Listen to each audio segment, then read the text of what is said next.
दोस्तों, कभी कभी जिंदगी में हम एक ऐसा फैसला ले लेते हैं जो दिखने में भले छोटा लगता है, पर धीरे धीरे वो हमारी हर छोटी छोटी खुशी खा जाता है। मिलिए कबीर से, 32 साल का एक मेहनती इंसान जिसकी जिंदगी हम सब जैसी है। सुबह 9 से 6 तक ऑफिस, ट्रैफिक में फंसा हुआ और शाम को वही थकी मुस्कान लेकर घर लौटना। हर महीने की सैलरी 75,000 रुपए, पत्नी कविता और 6 साल का प्यारा बेटा कनव। ज्यादा अमीर नहीं पर खुश जरूर है। कभी कभार रविवार की शाम पार्क में हंसी मजाक, कभी चाय के साथ फ्यूचर की बातें। बस वही छोटी छोटी चीजें जो जिंदगी को बड़ा बना देती हैं। लेकिन एक दिन कबीर ने सपना देखा अपनी खुद की कार लेने का, ताकि बारिश में भीगकर ऑफिस ना पहुंचना पड़े, वीकेंड पर फैमिली घूमने जा सके और सबसे जरूरी किसी इमरजेंसी में किसी पर निर्भर ना रहना पड़े। वो सोचता था कार हो जाएगी तो जिंदगी आसान हो जाएगी, थोड़ी सी लग्जरी, थोड़ा सा आराम, बस और क्या चाहिए। पर उसे क्या पता था यही सपना आने वाले 2 सालों में उसकी फाइनेंशियल शांति छीन लेगा। कई महीनों तक कबीर ने हर जगह रिसर्च की, यूट्यूब रिव्यूज देखे, कार ब्लॉग्स पढ़े, दोस्तों से पूछा भाई कौन सी कार बेहतर है। ऑफिस में तो पूरा डिस्कशन चलने लगा था। कोई कहता एसयूवी ही ले ले, सड़कों पर मजा आता है। कोई बोलता सिडैन ले ले, कंफर्ट मिलेगा। और किसी ने कहा ईएमआई में तो आजकल सब लेते हैं, क्या दिक्कत है। आखिरकार कबीर ने एक कॉम्पैक्ट एसयूवी पसंद कर ली। ऑन रोड प्राइस 15 लाख रुपए। सेल्समैन मुस्कुराते हुए बोला, सर बस 2 लाख रुपए दीजिए डाउन पेमेंट, बाकी 7 साल का लोन कर देंगे। ईएमआई बहुत कम आएगी, बस 18,000 रुपए महीने की। कम ईएमआई सुनकर कबीर के चेहरे पर चमक आ गई। उसे लगा अरे ये तो मैं संभाल लूंगा। थोड़ी बचत, कुछ इन्वेस्टमेंट तोड़कर उसने डाउन पेमेंट दे दी और बुकिंग कंफर्म कर दी।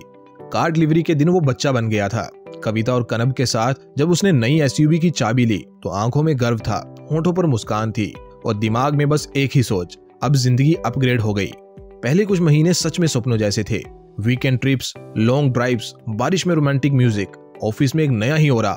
वाह कबीर भाई, गाड़ी ले ली, अब तो लाइफ सेट है। हर सुबह नई कार को चमकते देखना वो उसके दिन की सबसे प्यारी शुरुआत बन गई थी। हर हॉर्न के साथ एक छोटा सा गर्व महसूस होता था कि मैंने भी कुछ हासिल किया है। पर कहते हैं ना, सपनों की सबसे बड़ी कीमत तब सामने आती है जब हकीकत के खर्चे शुरू होते हैं। और कुछ ही महीनों में पेट्रोल की बढ़ती कीमतें और सर्विसिंग के बिलों ने उसके कम ईएमआई वाले सपने का असली चेहरा दिखाना शुरू कर दिया। धीरे धीरे कबीर को समझ आने लगा ये सिर्फ एक गाड़ी नहीं थी, वो अब हर महीने की जिम्मेदारी बन चुकी थी। पहला महीना गया ठीक था, दूसरा भी किसी तरह निकल गया, पर तीसरे महीने जब सैलरी आई और उसने बैंकिंग ऐप खोला तो उसे पहली बार झटका लगा। 75,000 रुपए सैलरी में से 18,000 की ईएमआई चली गई, ठीक है, लेकिन फिर 8,000 रुपए का पेट्रोल क्योंकि ऑफिस 20 किलोमीटर दूर था, 3,000 रुपए की इंश्योरेंस का ईएमआई जैसा प्लान, 2,000 रुपए की सर्विसिंग और 1,500 रुपया पार्किंग के नाम पर। कुल मिलाकर लगभग 32,000 रुपए हर महीने, यानी उसकी सैलरी का 45% सिर्फ कार का ही खर्चा रह गया था।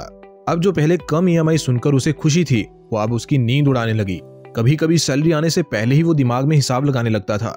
अगले हफ्ते सर्विसिंग है, पेट्रोल कम है, डालना पड़ेगा, इस पर इंश्योरेंस प्रीमियम बढ़ गया है। हर महीने एक नई चिंता, एक नया झटका। उस एसयूवी की नई खुशबू अब पेट्रोल की गंध में बदल गई थी। कभी वो सोचता क्या मैंने सच में अपने परिवार के लिए किया या दूसरों को दिखाने के लिए। ऑफिस में अब वही लोग जो पहले कहते थे वाह कबीर भाई नई कार, अब कहते हैं अरे यार पेट्रोल कितना महंगा हो गया है। और वो हंस तो देता था, पर अंदर से जानता था ये हंसी मजबूरी की है। घर पहुंचते पहुंचते वो थक जाता, क्योंकि सिर्फ ऑफिस नहीं, अब तो पैसों की दौड़ भी रोज दौड़नी पड़ती थी। धीरे धीरे छोटी छोटी चीजों में कटौती शुरू हुई। एक बाहर खाना कम, एक मूवी नाइट कैंसिल, और बच्चे का टॉय का वादा अगले महीने के लिए टल गया। अब कार उसके लिए सुविधा नहीं रही, वो एक साइलेंट लायबिलिटी बन चुकी थी। हर बार जब वो कार की चाबी उठाता तो उसे एहसास होता कि ये चाबी सिर्फ गाड़ी की नहीं बल्कि उसके कर्ज की भी चाबी है। एक दिन कविता ने पूछा, कबीर अगले महीने का म्यूचुअल फंड एसआईपी रुक क्यों गया?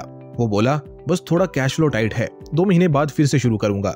लेकिन 2 महीने आए और चले भी गए और एसआईपी कभी शुरू नहीं हुई, क्योंकि जब हर महीने का आधा पैसा सिर्फ गाड़ी पर चला जाए तो बाकी के सपने बस पेंडिंग में रह जाते हैं। हर महीने कुछ न कुछ करता जा रहा था। कभी कविता का पार्लर बजट, कभी कनव की ट्यूशन फीस, तो कभी फैमिली आउटिंग। अब वो छोटी छोटी खुशी के पल जो पहले एक थकान भरे हफ्ते के बाद उन्हें रिचार्ज करते थे, धीरे धीरे गायब होने लगे। फिर एक शाम कनव बोला, पापा इस बार मुझे बर्थडे पर साइकिल चाहिए। कबीर ने हंसकर कहा, जरूर बेटा। पर जब उसने बैंक बैलेंस देखा तो वो मुस्कुराहट खुद ही मिट गई। उस रात वो देर तक छत पर बैठा सोचता रहा, क्या मैंने सच में अपने परिवार के लिए कुछ बेहतर किया या बस एक चमचमाती गाड़ी लेकर अपना बोझ बढ़ा लिया है। गाड़ी बाहर खड़ी थी, धूल में ढकी हुई। वो कार जो कभी उसकी सबसे बड़ी इच्छा थी, अब उसे अंदर से खाली कर रही थी। कबीर की ये कहानी दोस्तों अकेले की नहीं है। आज भारत में यूं तो केवल 8% लोगों के पास ही कार है, पर हर साल 40 लाख से ज्यादा नई कारें बिक रही हैं, जिसका मतलब है हम सब उस स्टेटस सिंबल की दौड़ में भाग रहे हैं जहां कार जरूरत नहीं इज्जत का पैमाना बन गई है। कोई कहता है मेरे पास भी एसयूवी है, कोई कहता है मैंने तो टॉप मॉडल लिया है, पर अंदर से सब एक ही चीज में फंसे हैं, ईएमआई ट्रैप में। हमने अपनी फाइनेंशियल फ्रीडम गिरवी रख दी है एयरबैग्स और एलॉय व्हील्स के नाम पर। और सबसे खतरनाक बात, लोग इस ट्रैप को नॉर्मल मान चुके हैं। कहते हैं ईएमआई देना तो जिंदगी का हिस्सा है भाई, लेकिन सच्चाई ये है ईएमआई देना जिंदगी का हिस्सा नहीं है, वो जिंदगी की आजादी का अंत है। तो अब सवाल उठता है, क्या कार खरीदना गलत है? बिल्कुल नहीं, गलत है बिना प्लानिंग के खरीदना।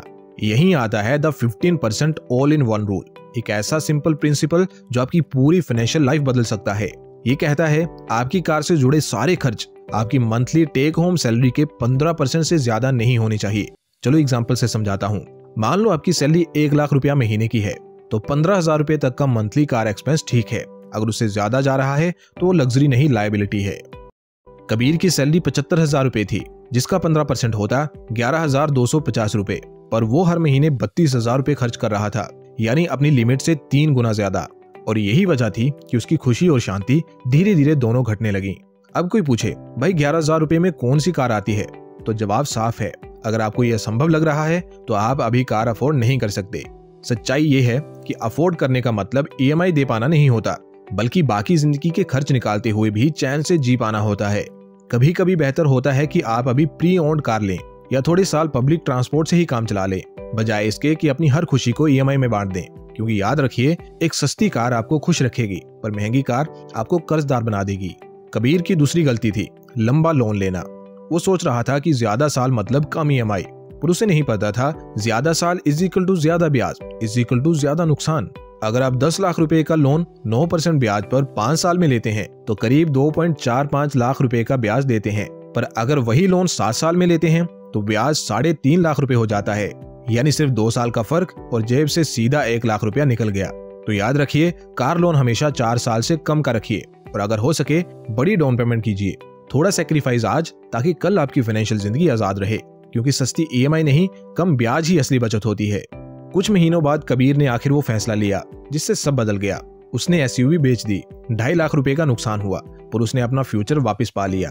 उसने फिर 15% रूल के हिसाब से एक यूज्ड हैचबैग ली, कम ईएमआई, छोटा लोन और सिर्फ 3 साल की टेन्योर। धीरे धीरे उसने अपनी एसआईपीज फिर से शुरू किए। घर में फिर से वीकेंड पिज्जा आया और कनव को बर्थडे पर नई साइकिल भी मिली। वो एसयूवी तो अब नहीं थी, पर घर में फिर से खुशी और शांति दोनों थी। कबीर को अब समझ आया कि कार से ज्यादा कीमती है वो मन की शांति, जो किसी ईएमआई में नहीं मिलती। तो दोस्तों, आज की सबसे बड़ी सीख ये है कि कार खरीदना कोई रेस नहीं है, ये कोई स्टेटस की लड़ाई नहीं है, ये आपकी जरूरत, आपकी क्षमता और आपकी समझ का बैलेंस है। एक कार आपकी जिंदगी आसान बनानी चाहिए, मुश्किल नहीं। तो अगली बार जब आप किसी नई कार का ऐड देखें या किसी दोस्त की एसयूवी देखकर कंपैरिजन करें, बस एक पल रुकिए और कबीर की कहानी याद कीजिए। स्मार्ट बनिए, अपनी लिमिट में रहिए और 15% ऑल इन रूल को अपने दिमाग में बिठा लीजिए, क्योंकि गाड़ी तो एक दिन पुरानी हो जाएगी, लेकिन आपकी फाइनेंशियल फ्रीडम वो अमर रहनी चाहिए। तो दोस्तों, अगर इस वीडियो ने आपको गहराई से सोचने पर मजबूर किया है तो इसे लाइक करते हुए जाएं और कमेंट में बताएं आपकी सैलरी कितनी है और 15% रूल के हिसाब से आप कौन सी कार अफोर्ड कर सकते हैं।